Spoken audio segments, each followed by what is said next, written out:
This is the Cycling Over 60 podcast, Season 4, Episode 11, The Way of Excellence with Stanley Bronstein, and I'm your host, Tom Butler.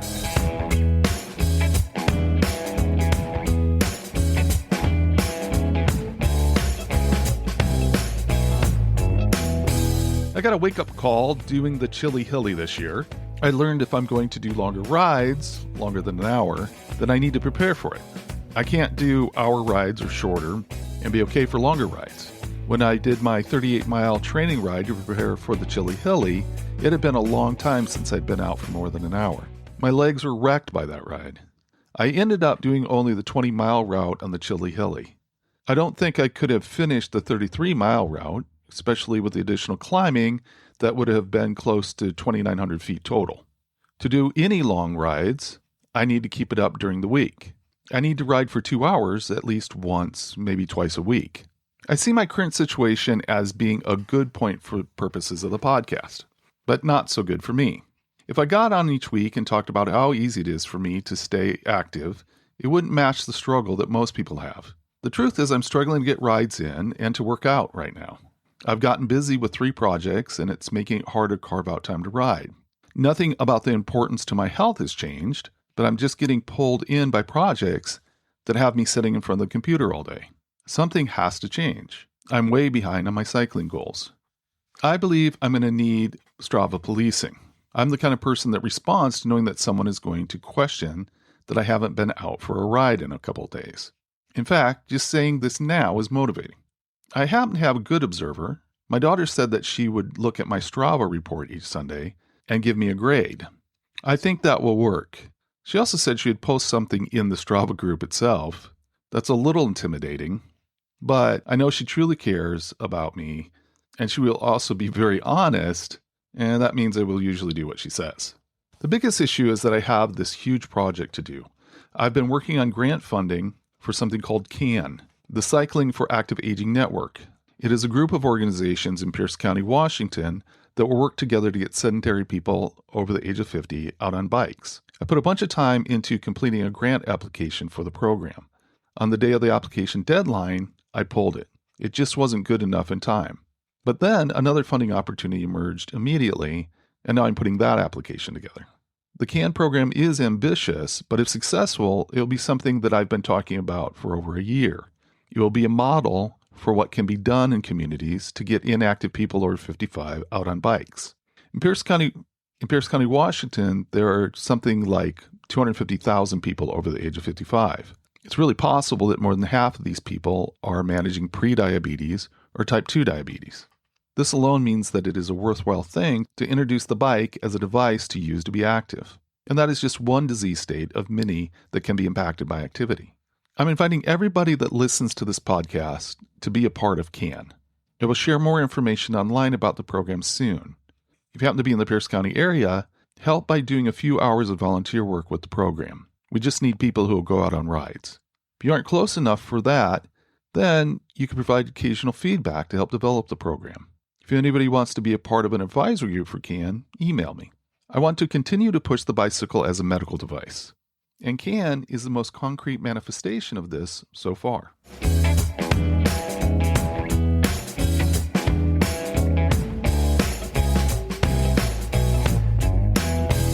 My guest this episode is Stanley Bronstein.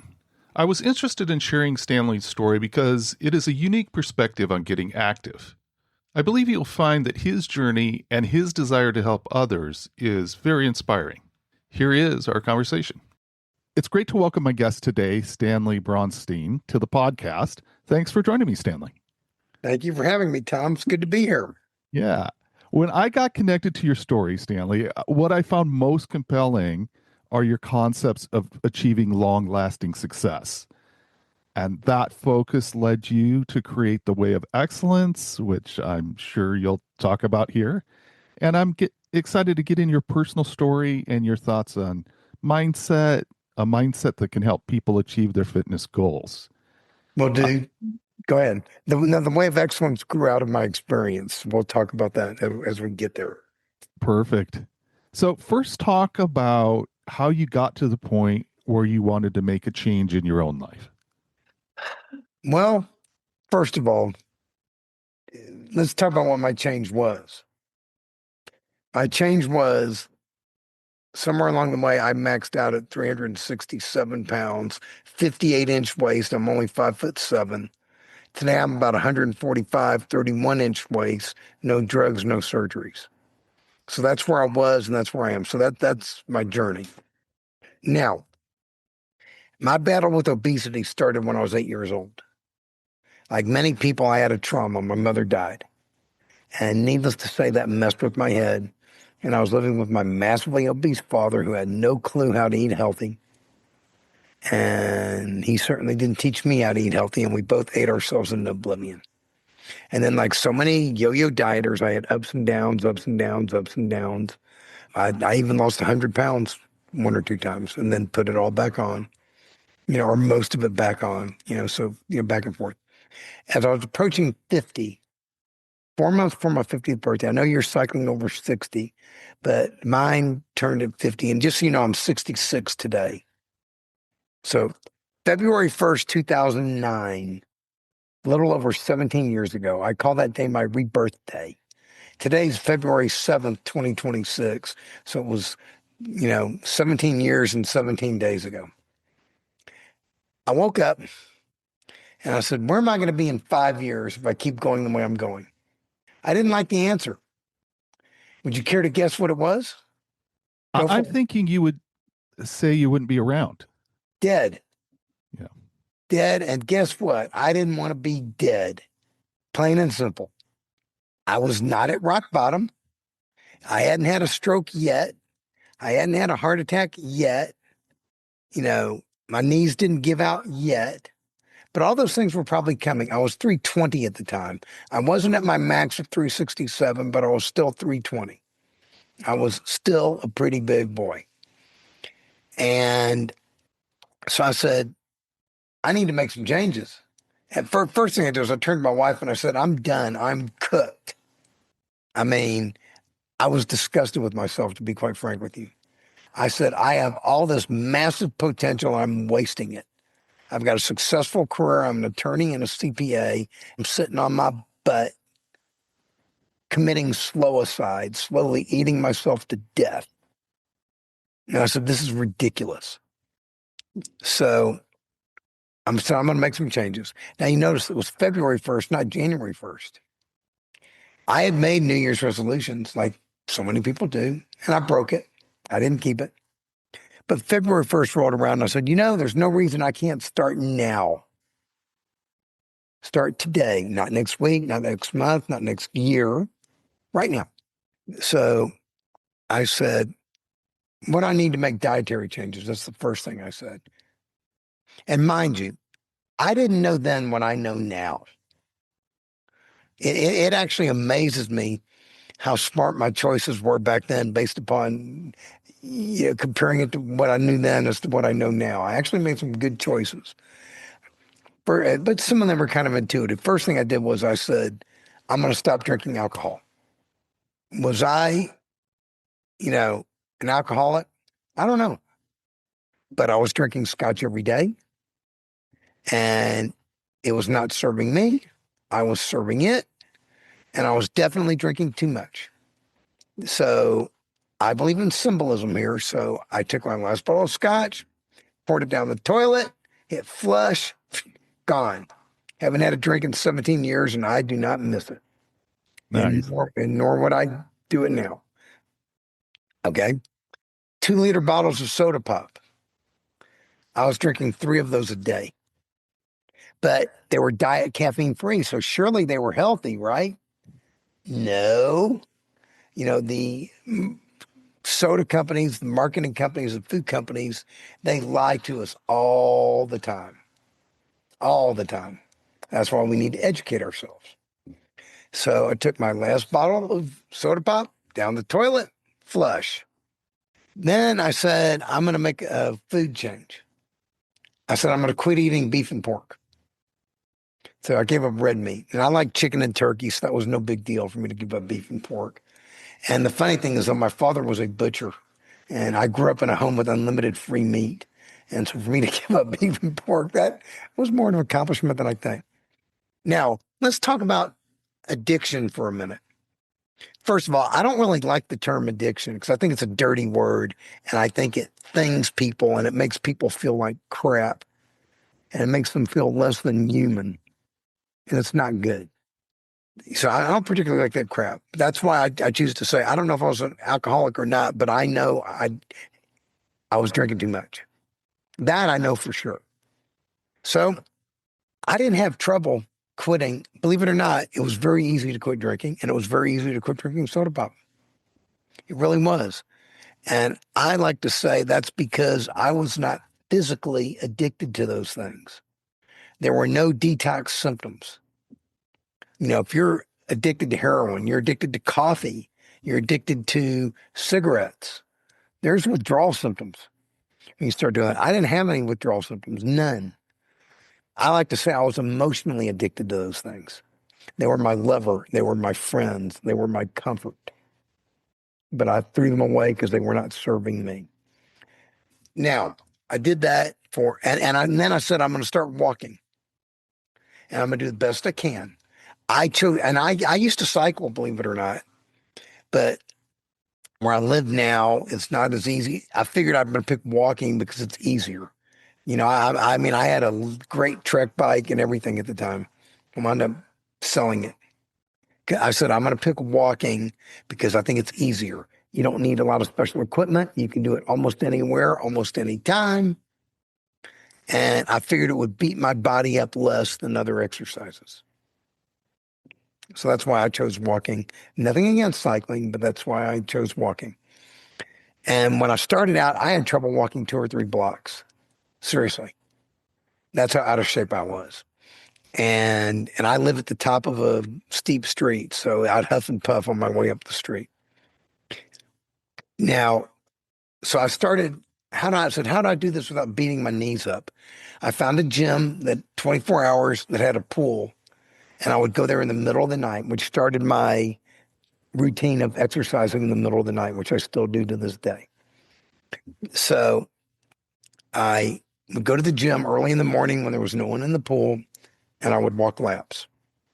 First, I did it for an hour, then 2 hours, then 3 hours. I set a goal. By my 50th birthday, I wanted to do a 5-hour pool walk. You know, I'm a believer. That's where I'm different than a lot of people. I'm a believer in slow, steady, diligent exercise, not high intensity. And my whole routine, there is very little high intensity in it. It is all slow, steady, slow, steady, slow, steady, slow, steady for long, long, long periods of time. If I were a runner, I'd be an excellent marathoner, you know, because slow and steady, slow and steady. The problem is I'm too slow. But so I got going, did my 5-hour pull walk on my 50th birthday. I had lost about 50 pounds by that time. So I was down to about 265, 270, somewhere around there. Kept going. Then after about 4 or 5 years into that process, I had, you know, lost more weight. By that time, I was walking about 10 miles a day, believe it or not. You know, went from couldn't, you know, walk 2 or 3 blocks to 10 miles a day. And I said, I'm going to make another push in my eating habits because I've become very big on nutrition, and we're going to talk about that as we get along. And so I gave up chicken and turkey, and essentially I went vegetarian. And that's been a little over 12 years ago. Since the day I went vegetarian, I have been sick one time. And that was for a 3-day period about 8 years ago. Wow. I'll tell you how I define sickness. I define sickness as I'm too sick. If I'm too sick to walk 2 hours or more in a given day, that means I'm sick. So that means in the last 12 years, I have had 3 days, and they were in a row where I did not walk 2 hours or more. And if you would have told me those 3 days would have interrupted a 12-year streak, I would have gotten out of bed and walked anyway. You know, that's how committed I became. So I did that, and lo and behold, I started getting stronger, better, could walk more, feeling better, losing more weight. But then I got to a point where, about 8 years ago, almost 8 years ago, where I couldn't get below 180 pounds. I was stuck. I was plateaued and my weight wasn't stable. I'd go 180, 190, 200, 190, 180, all while I was walking 10 to 15 miles every day. And I couldn't get below 180. So so I learned something from there. I didn't figure it out at the time, but I know it now. You cannot exercise your way out of a poor diet. I don't care how much cycling you do, how much walking you do, how much going to the gym you do. If you eat like crap, you're not going to optimize yourself. That's just all there is to it. And so I said, what do I need to change in my diet? Well, I gave up cheese, butter, and ice cream. I didn't give up processed food at the time, but I gave up cheese, butter, and ice cream. Care to guess what happened? You lost weight. I lost 50 pounds in like 5 minutes. I Wow. mean, I would get up every morning, lost a pound, lost a pound, lost a pound, lost a pound. Actually, I even got too skinny. I got down to 128. Wow. And I'm 5'7", but I got down to 128. And considering I used to be 367 with a 58-inch waist, that's something else. But so I got down there and I was too skinny. So what I did was I changed my dietary habits and I was going to the gym and I slowly put on, you know, 15 to 20 pounds of muscle. But I needed to get that low to get the fat off, believe it or not. And the funny thing is because I did it so slowly and because I exercised along the way, my skin tightened up. I have very little flabby skin. You usually see somebody who's lost that much weight, you picture they're just nothing but skin. Right. Well, that didn't happen with me. So that's a lesson right there. Do it slowly. Exercise while you're doing it. Let's So, let's pause there a second because you mentioned that you had these periods where you would lose 100 pounds and it would come back on. And I'm wondering, did you feel at this point that you were going to get the dramatic results that you got? I mean, going from, I can't remember what you said, 320 or 320 at the time. 320 down to, I mean, that's 200 pounds Okay. of, Okay. Let me tell you. Did I feel like I was going to get those results? I didn't know. I didn't question it. I just knew I needed to do something. And to be quite frank with you, the experience of going from a person who used to weigh 367 and could barely walk 2 or 3 blocks to a person who weighs about 145 now. And over the last 14 months, I have walked a half marathon or more every day. No days off, every day, half marathon. The experience blew my mind, to be quite frank with you. And I'm a pretty confident guy, but the experience blew my mind. You know what it taught me? It taught me two things. It taught me that I'm more powerful than I ever imagined. Way more powerful. Way more powerful. One of the reasons I walk as much as I do is I'm still looking for my limits. I haven't found them yet. I mean, you know how much walking I did last year? Imagine I started in Los Angeles. I made it within 300 miles of London, nice. and I ended up in the middle of the Atlantic, so it's a good thing I can swim. I should have been a triathlete. If you go since that date, 17 years ago, I have walked 30% of the way to the moon. That's 73,000 miles. Or if you want to take it the Earth around the equator, I have done 2.92 times around the Earth at the equator. I'm on pace to hit 3 times by my birthday in June. That's what my goal is. Now, Now, I think this is an important question here, and that's I don't believe that our society is really structured to encourage people to take time being physically active. I think no, it's it's, not. and so how did you carve out the time to do that amount of walking? Okay. I restructured my lifestyle. First of all, I'm fortunate. I work from home and I work for myself. I can do that with my profession. If you're a doctor, you got to go see your patients in the office. If you work outdoors and you're a landscaper or something, you got to leave the house. But me, I did that.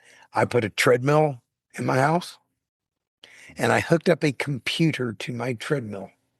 And I can sit there and I can walk at 2.25 miles an hour and type away and do whatever work I need to do. So I was able to multitask. And but I do a lot of walking outside too. But and now at this stage, I have a little bit more time because I'm not retired, but I'm 66. I only work on things that I want to work on. I still, if somebody sends me a legal matter and it's something that's good, yeah, I want to take it. If it's something that's garbage, I'm not interested in doing it anymore. You know, that kind of thing. I'm doing a lot of these podcasts, like yours. That's taking up a lot of time, but it's good because it's on purpose and it's consistent with my mission, which we're going to talk about. So that's how I did that. That's how I found time, intentionally restructuring my life. And we're going to talk about that when we go through the system a little bit. But I want to backtrack. There's one point I didn't quite get to make. Not only did I figure out that I was more powerful than I ever imagined, it taught me something else. So is everybody else. Hmm. We are all more powerful than we ever imagined. If you're listening, you hear that? You're more powerful than you ever imagined. Start believing it. Start dreaming big. You want to ramp up your cycling? Do it. You want to do something else? Do it. So that's a good thing. Now, continue. You've had the opportunity, I'm sure, to see that in action, by saying, here's what I learned. I'm more powerful, but what I also know is that you're more powerful than you imagine. And I'm sure that you've had opportunity to see that and the impact of that message when someone buys into it. We'll be right back. I'm taking a moment here to remind you that we're putting together something special for next May, the Tour de Cure Pacific Northwest. It's the signature fundraising ride for the American Diabetes Association. I know it's early, but that's exactly the point. By signing up now, we'll have plenty of time to build excitement and turn this into a great launch party for the summer cycling season. I want to give a special shout out to Convergent Wealth for sponsoring our team jerseys. Thanks to Convergent, Team Cycling Over 60 is going to stand out with custom jerseys and make a powerful statement that vitality means staying active as you age. Head over to tour.diabetes.org/team/CO60 and sign up for the ride. You can find that link in the show notes. And if you're listening from outside the Pacific Northwest, consider this your invitation to come experience some of the most beautiful cycling routes in the country. It's going to be our spring celebration of everything we love about cycling and the enduring joy that it brings to our lives, no matter our age. Let's come together to make this a great event with a purpose.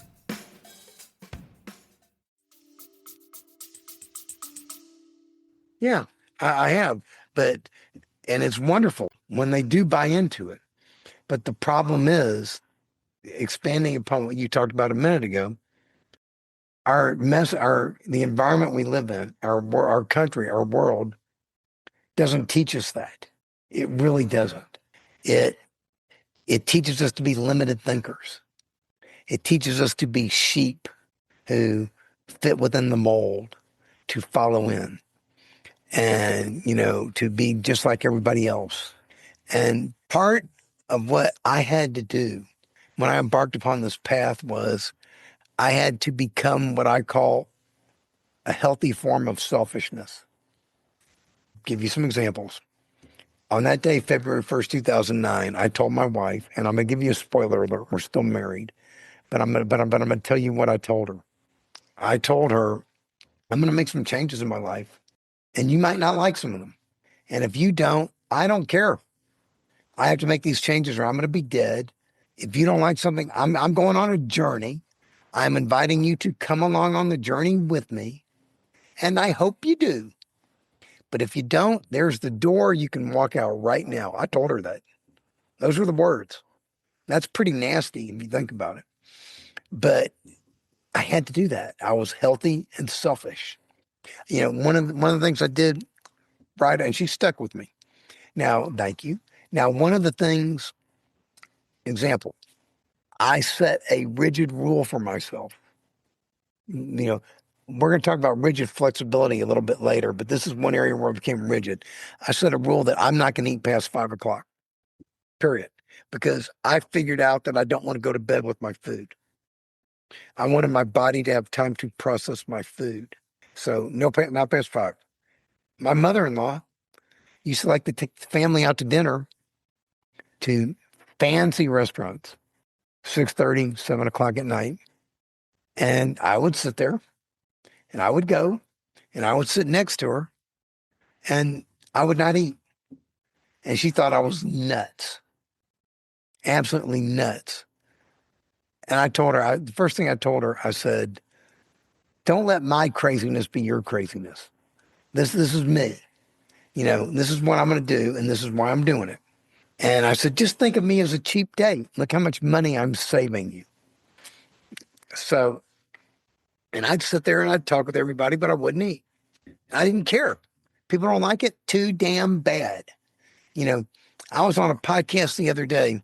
Somebody said, they're talking about women when they go to the gym, being self-conscious and when they're starting out in the beginning on weight loss. I said, you got to go in there with the attitude to hell with what anybody else thinks. I don't care what anybody else thinks. I'm not hurting anybody. I'm looking out for myself.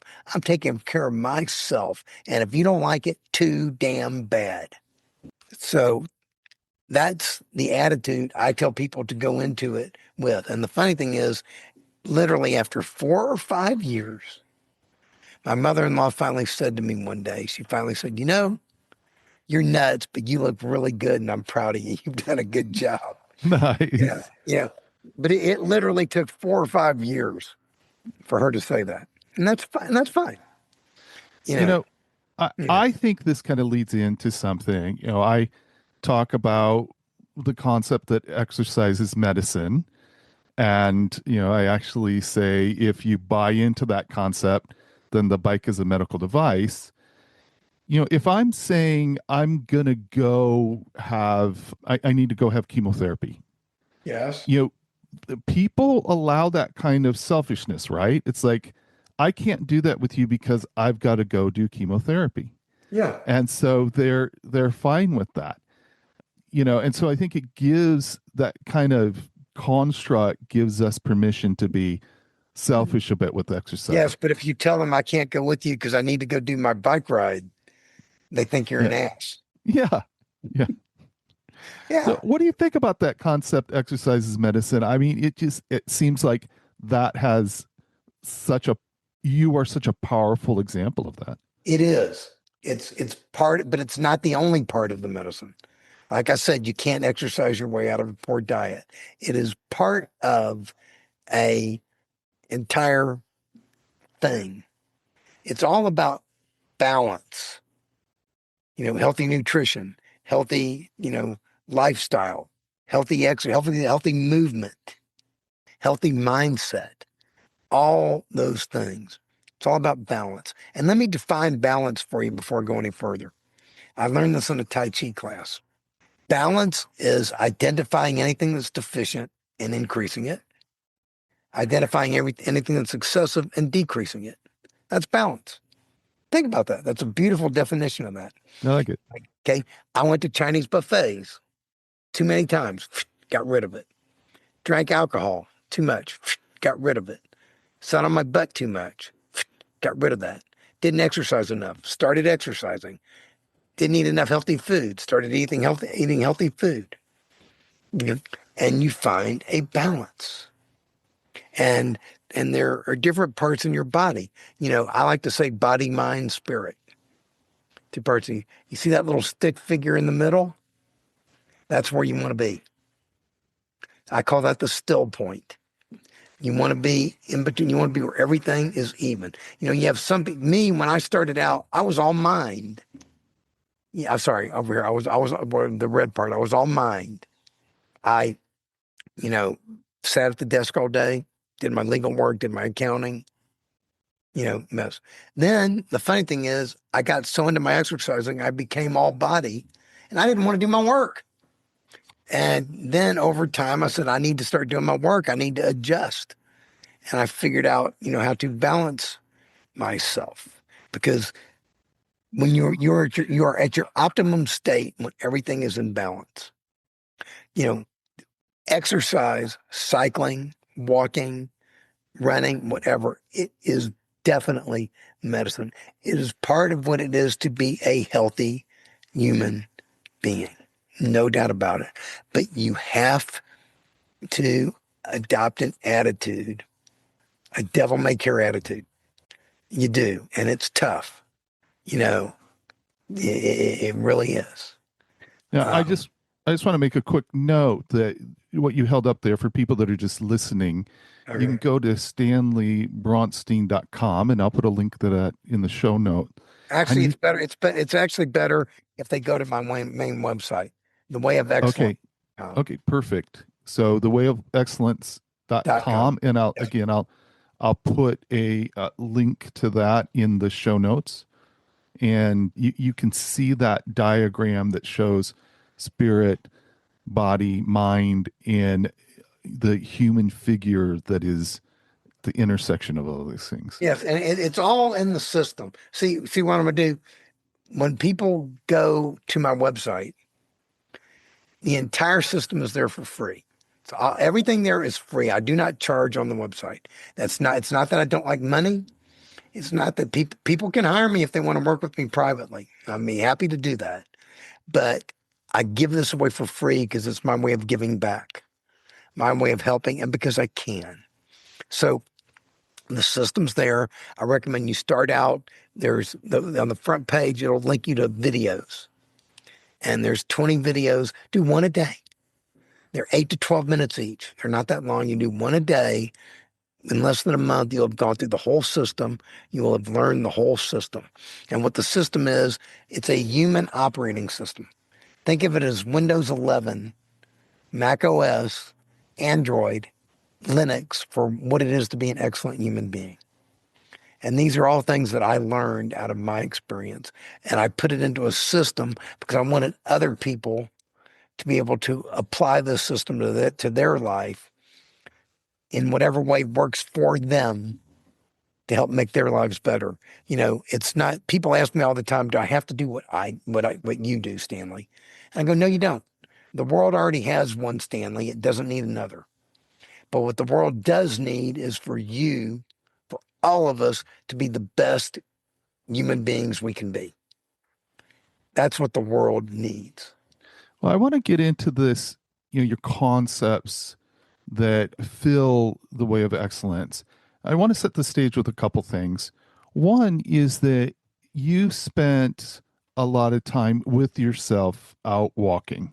Yes. And when you're, walking by yourself, like late at night, I even imagine in a pool, late at night, you've got an opportunity to think a lot. And Can I elaborate? yes, please do. As I like to say, when you walk as much as I do, or you cycle as much as some people do, you meet some very interesting people. Would you care to guess who the most interesting person you meet is? I would say yourself. Yes, yourself. You do a lot of thinking, and it's not stinking thinking, as Zig Ziglar used to call it. It's good thinking. Now, so yeah, you do a lot of thinking. Go ahead, continue. Other thing that I would like to bring into the conversation is just the concept of mindset. I mean, that's a mindset is a massive element. And what do you mean when you say mindset? Okay. I break it down to four things. It's more than four things. The whole system is 20 parts, but I tie it into four things. And I'm going to start with a question for you. What, in your mind, if you had to say, what are the three most important words in the English language? What would you say?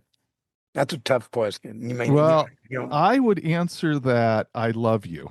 That is the way that I would answer that. that's what I used to say. Exactly. Okay. That's exactly Okay. what I used to say. Not anymore. To me, the three most important words in the English language are you willing? Because if you are not willing to do what it takes for the rest of your hopefully very long, hopefully very healthy, hopefully very happy life, you're not going to get what you want. And, you want love? So the question becomes, are you willing to love? A lot of people aren't, you know. Some people are. So are you willing? That's the first thing you got to have, willingness. I would like you to illustrate that a bit and sharpen that a bit. You became willing. Yep. February 1st, 17 years ago, you became willing. And talk a lot about this concept of willingness to change being at the foundation, being at the start of any good effort. And I wonder if you can kind of encapsulate like the feeling, the thinking. You talked a little bit about it, but that you would you say you were 100% willing to change at that point? Probably not, because I had, like everybody else, I had many failures, over the years. The difference was, you know, I became more desperate because, I said, I'm going to be dead. And that wasn't the first time I'd told myself that, but, I said, it's time to stop messing around. I was wasting time, because I'm a believer that it's never too late to change until one day, boom, all of a sudden it's too late to change and you're dead, you know. So it's not too late to change. So did I, was I 100% willing at the time? Probably not. But these are things, this system all grew out of my experience, Tom. And and the the it was an evolution. And a lot of these systems, the whole system came from me looking back at what I did in retrospect. I mean, I need to look up the exact date. I designed the core of the system. It was back, I want to say it was like 2017, 2016, 2017. I actually need to go back and look that up. I did it in the core of it in a 20-day period. It was in October. I basically more or less locked myself in the house, and 20 days in a row in October, I did 20 marathons on the treadmill, 20 days in a row, a marathon every day for 20 days straight on the treadmill. And a marathon for me at the pace I walk takes me 12 to 13 hours. And I did that every day. And I actually felt pretty good and pretty strong. By the end of day 20, I was like, do I want to do 21? And I'm like, no. I kind of puppied out a little bit. But I was creating. I was in the flow, so to speak. And this system, you ever heard automatic writing? It was like the system poured out of me. And then I started refining it from there and adding to it and changing it, moving things around, putting them in order. Because the concepts are all in a specific order for a specific reason. They build on each other. But can I go through what a few of the concepts are? Please do. Yeah. Let's get into it. First one, number one, and anybody who's been to 12-step program meeting, which I have not, but if you've been to a 12-step program meeting, you'll recognize this one. Tell it like it is. Stop BSing yourself. And 12, Alcoholics Anonymous says, admit you have a problem. In essence, that's what I did on February 1st, 2009. But there's a second step to it that is different from anything I had done previously. I acted upon what I told myself. And then I did not quit acting. But we'll get to that. That's number 11 when we get there. But that's number one. Telling it like it is, and then acting on it. Getting started. That's what I mean by acting. Getting started.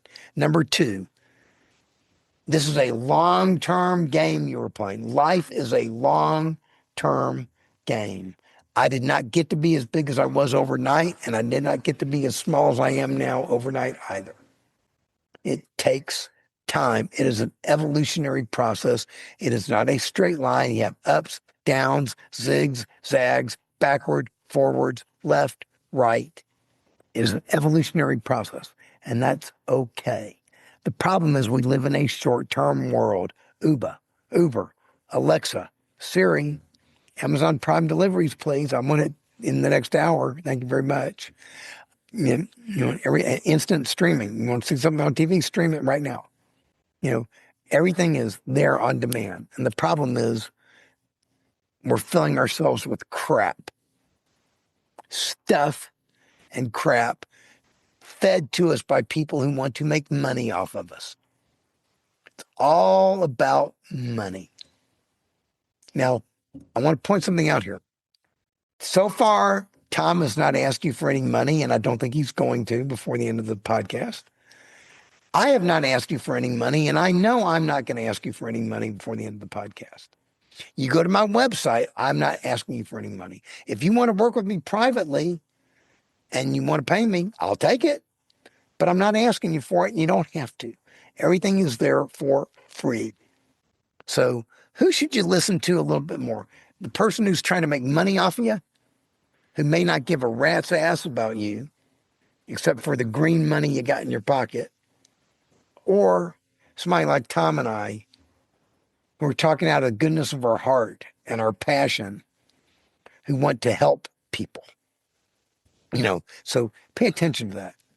And there's a lot of marketing stuff. I was walking in Walmart just yesterday, and I noticed they have a new brand in there. It's called Better Goods.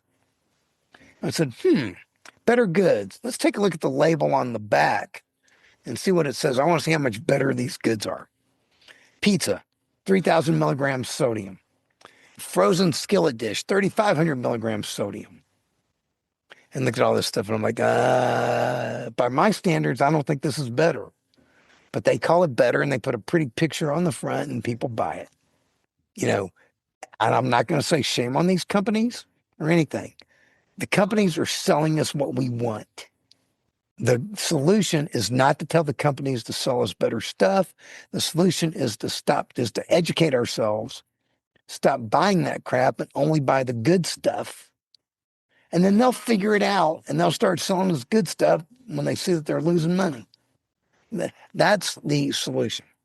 Third thing, I took personal responsibility. It was not my mother's fault that she died when I was 8 years old. It was not my father's fault that he had no clue about proper nutrition and he didn't teach me how to eat properly. And matter of fact, it's not even my fault. You know why? Because blame is irrelevant. Blame does not fix problems. And if you're a politician in Washington, hear me loud and clear. Blame does not fix problems, and we got some problems that need to be fixed. So stop blaming. Okay, there's my political message. I like it. Then what fixes problems is identifying what needs to be done and then doing it. That's all that matters. That's one reason I'm not a big fan of a lot of psychotherapy, because psychotherapy focuses on why are you the way you are? Why are the way you are? Well, why I am the way I am is my mother died when I was 8 and it messed with my head, and I lived with my massively obese father, and I didn't deal with it well. That's why. But that's irrelevant to the process. I mean, it's good to know those things. There's nothing wrong with knowing those things. But if you want to get started, figuring out the why doesn't matter. All that matters is what do you want to do and are you going to do it? Get started, and then you'll figure out the why. You'll figure out the backstory along the way. That's what I like to say. Get started now. Okay, then I started becoming positive, focusing on the positive. Positive. Stinking thinking, gone. Start using the word can, stop using the word can't. Start focusing on the positive, stop focusing on the negative. Start focusing on the good, stop focusing on the bad. Okay. Engage in positive self-talk, eliminate negative self-talk. That's just the way it is. If you say you can't do something, say, I have not been able to do it in the past. Repeat that. If you say you can't do something, change that to, I have not been able to do it in the past, but this is the now. I can learn to do it now. I had a podcast interview earlier today. It was with a guy, a financial program. And I said, how does that go with the financial investment? The past is not necessarily indicative of the future. Same thing. Only we're talking about health here. You know, in the past is what you learn from, not where you live. Look, would I change my past if I could? Yes. Would I do some things differently if I could? Absolutely. Do I have any regrets for what I put myself through? No, I do not. Because everything I went through was necessary to teach me what I know now and to turn me into the person I am today. And I happen to like the person I am today. And I happen to like the mission I am on today. And I would not be that person had I not gone through what I went through. So, I like it. that's the way it rolls. Then here's a big one right here. 6, perspective. Okay, you're going to like this. Your cycling people are going to love this. Have you ever had a morning or a day? I don't know. Some people ride in the morning, some people ride in the afternoon. You ever had a day where you were ready to go out riding and you didn't feel like it? Yes, I can answer that. Happens Yes. all the time. Yes. You don't feel like it. Well, 2 years before I started on my journey, I was writing a book where I drove around the United States and I interviewed 50 people for a book I was writing, 50 successful people, writing about these people in the book. At the very beginning of the journey, I started out in Hawaii, Honolulu. And I think it was the first or second person I interviewed was a lady named Peggy Chun. Peggy was an artist. She had Lou Gehrig's disease. By the time I met her, she was completely bedridden. She could not move. She was on a ventilator. The only way she could communicate was trained people would hold up an eye chart and they would read her eye movements and she could spell out words. Wow. That's it. And it took me like 2 hours to do a 20-minute interview with her. But I talked to her. When I saw her, the thought that went through my mind was, if I ever get like this, put a pillow over my head and take me out. Mm. Well, guess what? That was not Peggy's attitude. Peggy's attitude was, my grandkids are coming over later today. We're going to go out to the park. It's a beautiful sunny day in Hawaii, and we're going to have a good time. You're getting ready to go on this journey where you're going to drive around the country and interview 50 people? That sounds so exciting. Would you tell me about those 50 people? I want to hear all about them. I wished I could go with you. That's what she told me.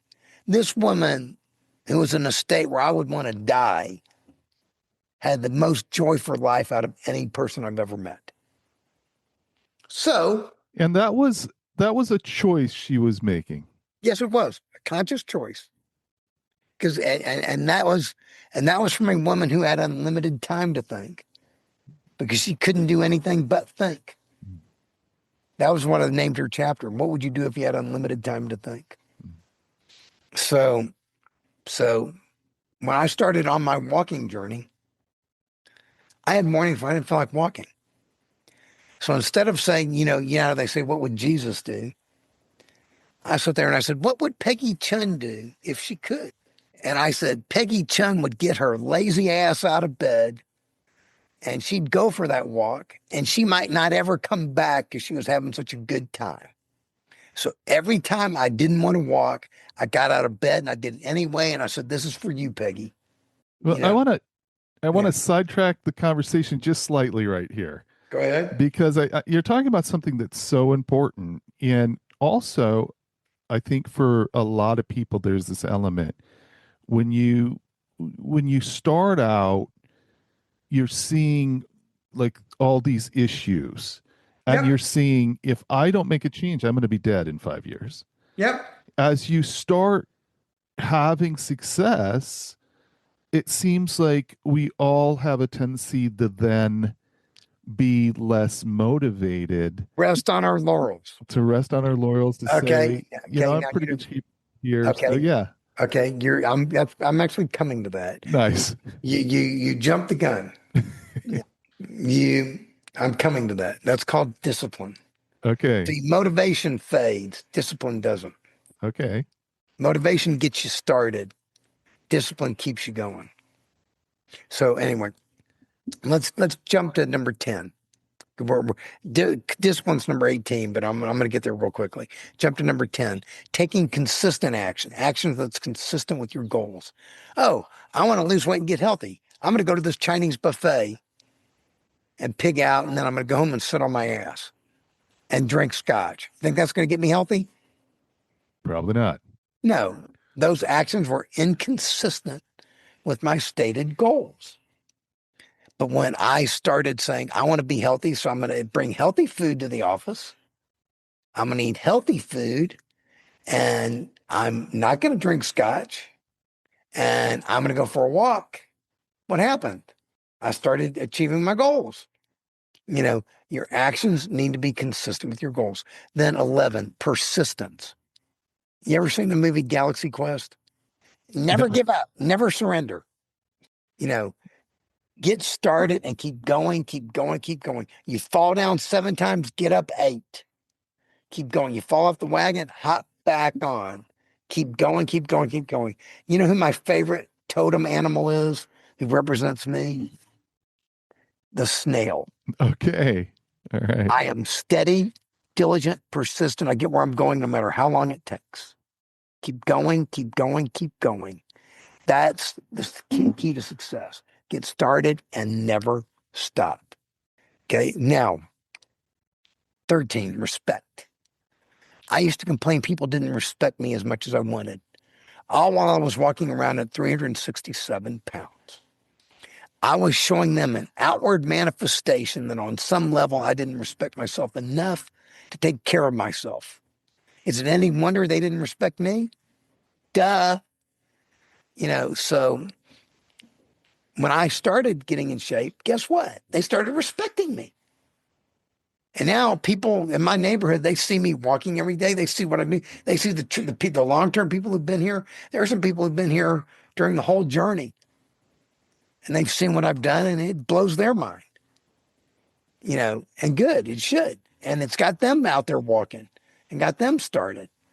So respect. Then balance. I already told you about that. That's 15. If something's deficient, increase it. Something's excessive, decrease it. That's balance. You create a balanced life. Okay. 16, willingness. We talked about that. If you're not willing, you're not going to get anywhere. Okay. Now, belief. We touched on that. I said that I learned that I'm more powerful than I ever imagined, and so is everyone else. The question is, are you going to believe that? Because if you believe you can or you believe you can't, either way, you're going to be right. So I'm telling you, start believing you're more powerful than you ever imagined. And then once you believe that, the question becomes, what are you going to do with that power? What positive, constructive, ass-kicking, incredible, wonderful thing are you going to do with that power? How are you going to help yourself? How are you going to help other people? And let me tell you, when you get on an airplane, what do they tell you? Put your oxygen mask on first. That's what I did when I told my wife I got to take care of myself. I put my oxygen mask on first. And by doing that, it makes me better able to now help other people. Because if you don't take care of yourself, you're not going to be here to help other people. You're not going to be able to help other people, your family, your friends, whoever. You're not going to be able to help them. Okay. Let me Then, ask you, let yeah, me ask go ahead. something here about that concept of you're more powerful. Mhm. It seems like that is not being taught to our children. If you get to adulthood and you don't have that concept, then that's not been developed in you as you're growing. Okay. And my answer to that, first of all, Yeah. you're correct. And my answer to that is, my answer is, if you have kids or you have grandkids who are not hearing that, who need to hear that message, watch the videos on my website with them. They are all kids safe. There's no dirty words in there. There's nothing in there you're going to object to. Watch them with your kids and your grandkids and teach them the system. See, that's one of my goals. I would love for households to have this chart that you see on my back wall. That's a 5-foot chart of my whole system. I would love parents to have that on the wall. And anytime their kids run into a problem, say, let's go take a look at the chart and see what it has to say about that. I'd love for that. I Nice. mean, there's part of me I would love. I don't have the stomach to run for political office. I don't. But if I were in a high political office, I would be teaching this system from my bloody pulpit every day. I would teach it over and over and over and over, and I would apply this system to every single thing I do, and my community does, and my country does, because I think it would make the world a better place. Now we get to the one you were talking about, discipline. To me, punishment, I mean self-discipline. That's where the power comes, baby. To me, discipline is identifying every single negative habit you have and eliminating them. Drink too much scotch, gone. Drink too much soda pop, gone. Eat too much crappy food, gone. Sit on my butt too much, gone. And then consciously, intentionally creating new positive habits to replace those negative habits. Need to eat better? Start eating better. That's my habit. Okay. Need to exercise every day? I start exercising every day. My clothes go on the nightstand next to my bed every night before I go to sleep. When I wake up in the morning, first thing I do is put those clothes on.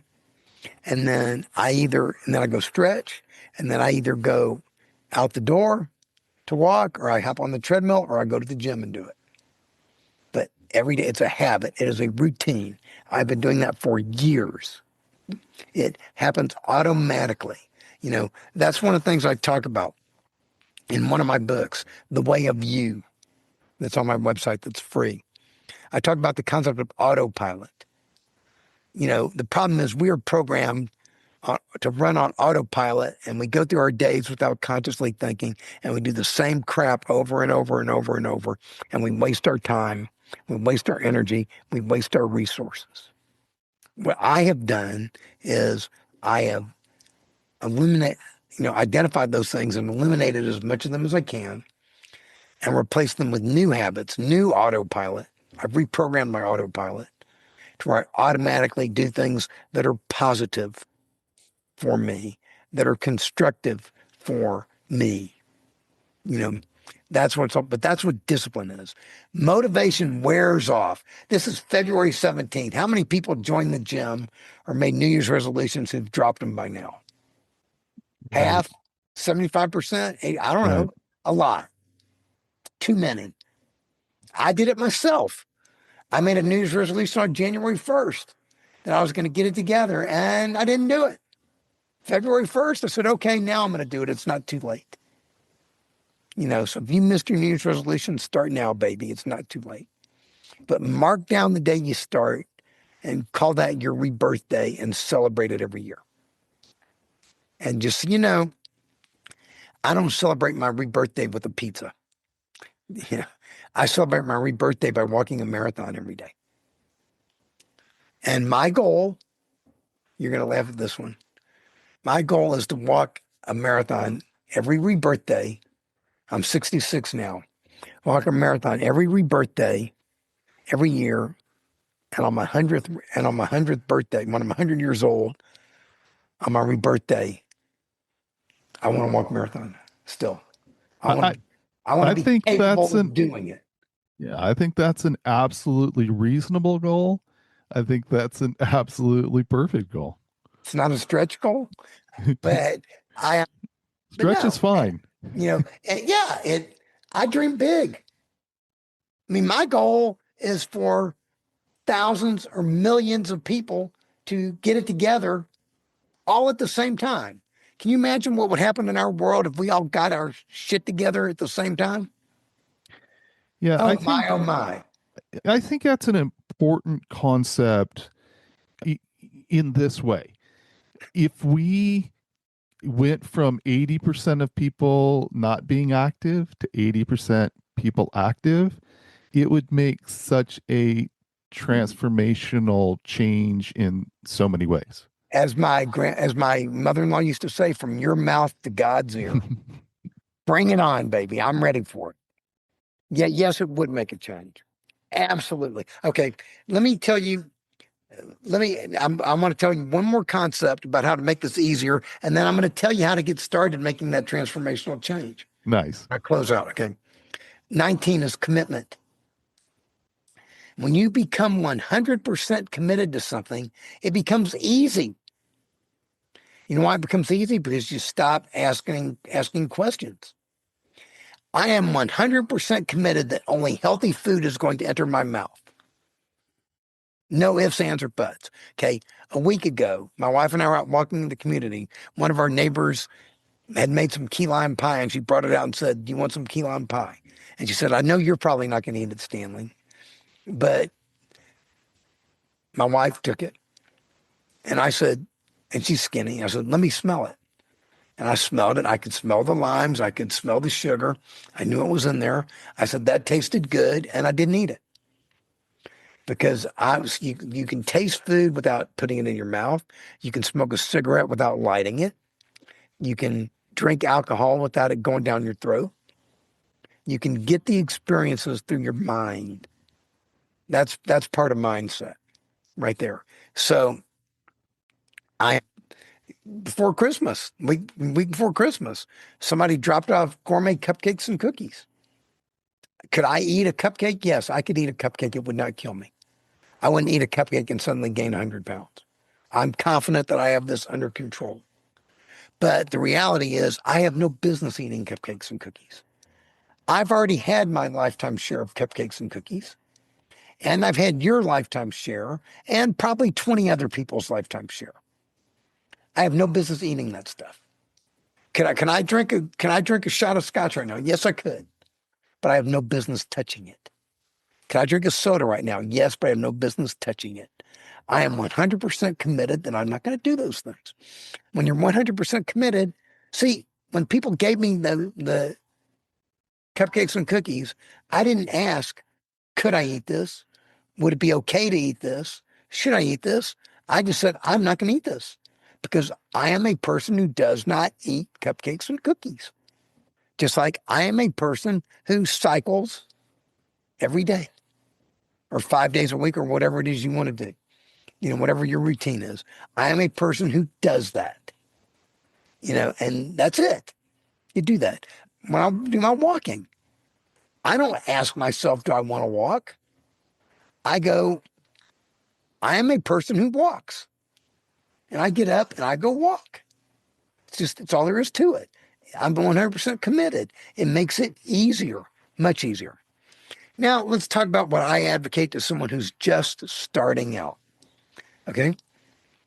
I'm going to gear this toward cyclists who want to really get going. You go, 2026 is going to be the year I really get it together. Or I take what I have and make it better.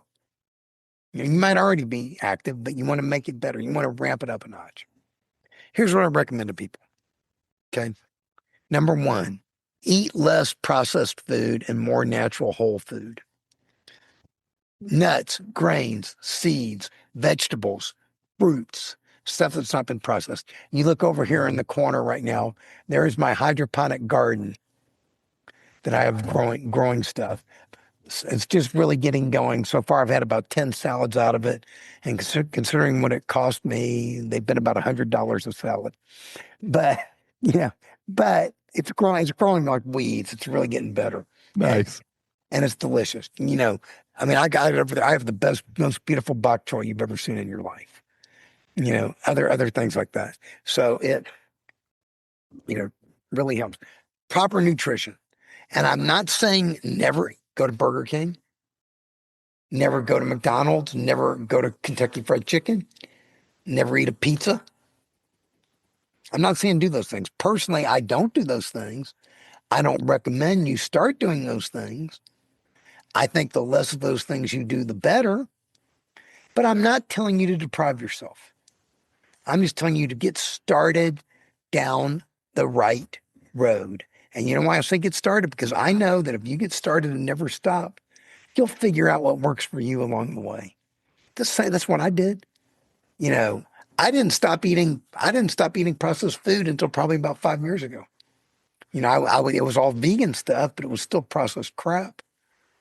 You know, Trader Joe's has these sausages. I love them. They were delicious, but they're processed crap full of sodium. Not good. So I stopped eating. So that's one thing. Number two, quit eating 4 to 5 hours before you go to bed. That was something I stumbled on. My grandfather used to say, don't eat before you go to sleep. Don't take your food to bed with you. My father and I used to laugh at him and then go pig out at night. You see where that got us. So you, and the reason why I say quit 4 or 5 hours before you go to sleep is if you don't eat 4 or 5 hours before you go to sleep and then you sleep 6, 7, 8 hours, you will have gone 12, 13, 14 hours maybe without eating. You ever heard of a process called autophagy? I It's have, where, but talk about it. Yes. okay, your body has the ability to cleanse itself. When you go that long, your body chemistry starts changing. Your body has time to process the food you eat and eliminate it in a healthy manner to cleanse your cells, to rejuvenate you. That's why at the age of 66, I feel like I'm 30 or 35. Except I wasn't in this good a shape when I'm 30 or 35. And you really want to laugh. I'm smaller than I was when I was 13. Okay. I found pictures to prove it. But I just had my physical 3, 4 weeks ago. I had my blood work done. I will put my blood work numbers up against any 30-year-old.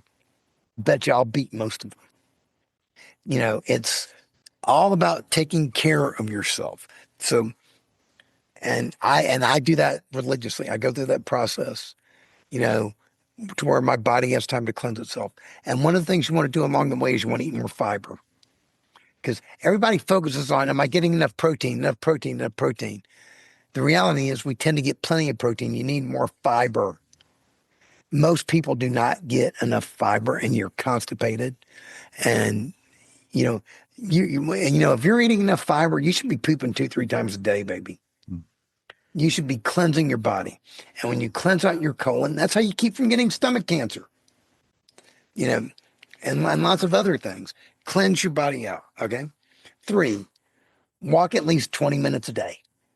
20 minutes. And if you can't do 20, do 10, do 5, but start. Do something. The American College of Sports Medicine recommends that you get 150 minutes minimum of aerobic exercise a week. If you walk 20 minutes a day, that's 140 minutes. I think that's close enough.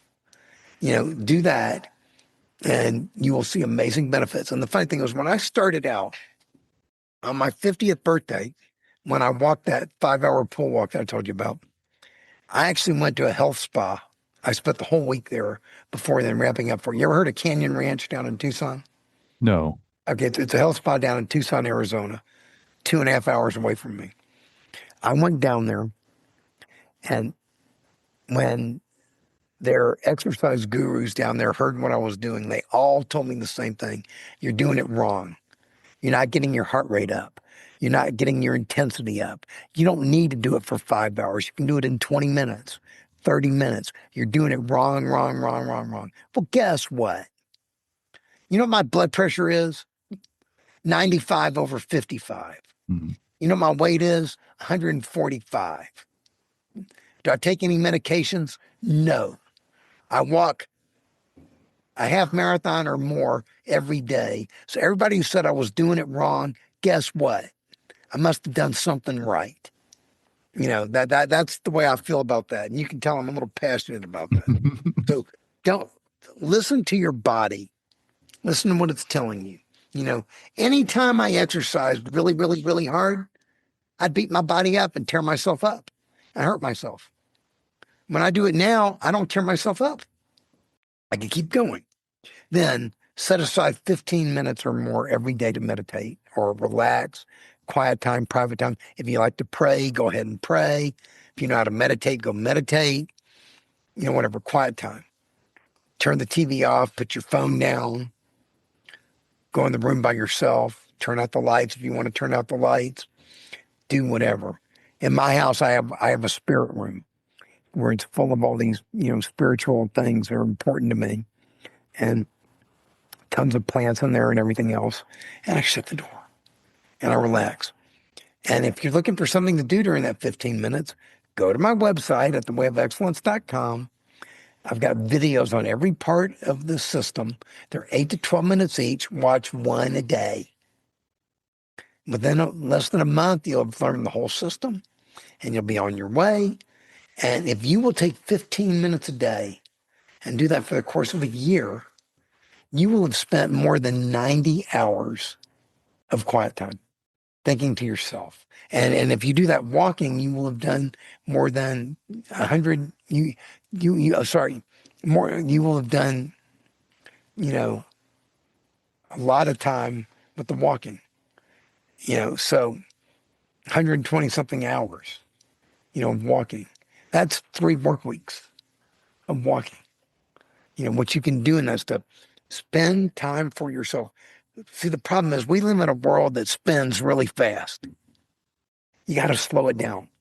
And it's not going to slow down on its own. You have to consciously and intentionally slow it down for yourself. And that's how you do it. And I see such possibility for this world that we live in.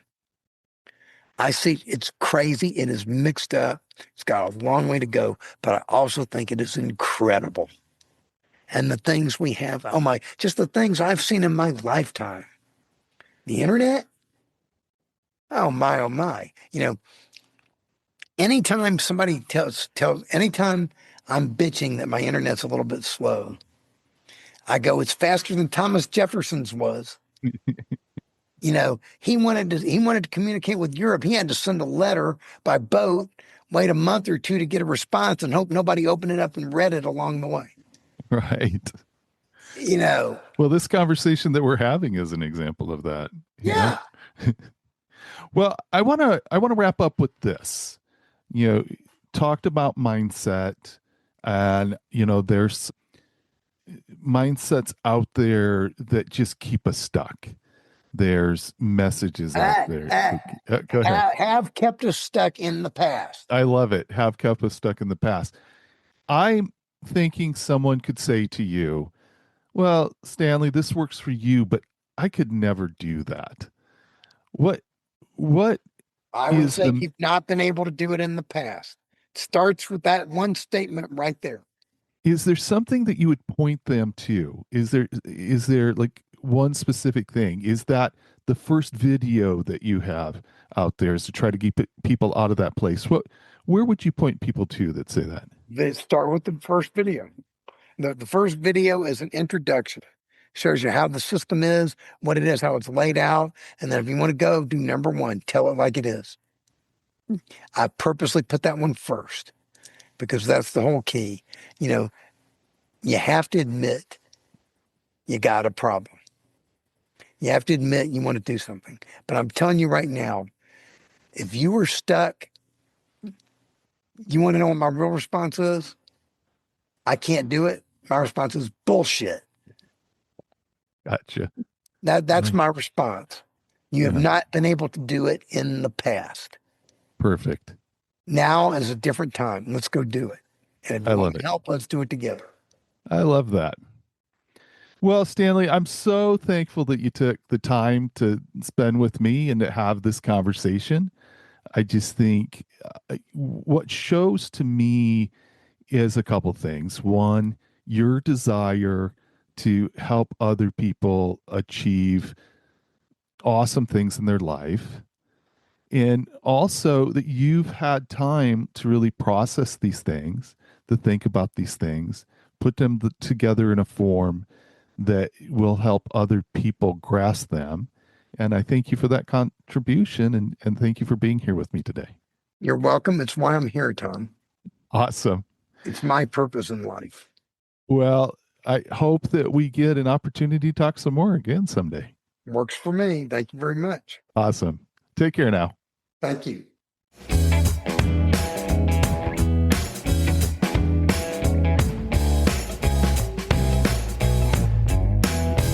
For me, the first thing that comes to mind is that Stanley's story is extreme. But then I have to ask, extreme how? It is certainly an extraordinary journey, but I don't see it as physically extreme. I think the commitment and the time requires makes it unusual, but the truth is that business as usual doesn't really cut it. What Stanley lays out with the Way of Excellence is not specific to exercise, and I encourage you to check it out more at thewayofexcellence.com. I like having these last two episodes back to back because the perspectives on healthy eating were very different. I think it makes the content more interesting. I hope you have been spending more time on the saddle than me recently, but I'm committed to getting back to where I need to be. And remember, age is just a gear change.